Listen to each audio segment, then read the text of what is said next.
Stephanie with AmericanMuscle.com, here breaking down Airaid's cold air intake system for your 2011 to 14 V6 Mustang, equipped with the SynthaMax filter in your choice of red, blue, or black.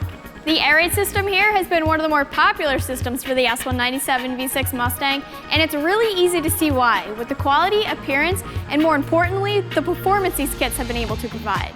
Now, the purpose of the Airaid, much like any other aftermarket cold air intake system, is to eliminate the restrictive factory air box and cheap paper filter, ultimately increasing the power either with or without a tune. Now, this particular intake does not require a custom tune, so it's a perfect option for you guys out there that are just not ready for a tune yet. At first glance, you'll notice the attractive build of the Airaid, which is most certainly an upgrade over the stock intake.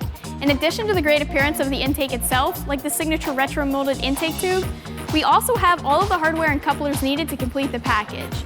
And finally, that SynthaMax dry filter. The Airaid SynthaMax premium filter is made of a synthetic nanofiber material that traps the smallest of dirt particles that would normally slip by other cotton or gauze aftermarket filters. And as far as maintenance, this is a washable and reusable air filter, which is going to save you money in the long run. When it comes time for the install, I think you'll find that a cold air intake is going to be one of the easier mods you'll ever tackle on your Mustang, making this a one-wrench install that should take about an hour or less.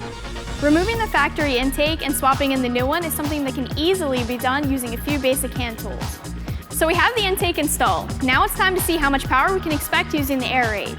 We're going to run this on the dyno paired with the Bama V2 tune, just so you can see the full potential gains of this cold air intake.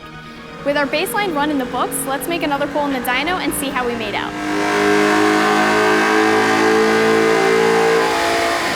So our baseline run using our manual 2014 V6 gave us 245 horsepower and 243 foot-pounds of torque at the rear wheels. With the Airaid Bama combination, the car is now making 254 horsepower and 258 foot-pounds of torque, making for a peak gain of 9 horsepower over those baseline numbers and gains of as much as 20 horsepower and 28 foot-pounds of torque throughout the curve. A cold air intake is oftentimes one of the first mods many Mustang owners look into when modding the ride, and with good reason. With the appearance and performance gains possible either with or without a tune, paired with the ease of install, it's easy to see why. So be sure to check out an Airaid cold air intake with a SynthaMax dry filter for your S197 V6 here at AmericanMuscle.com.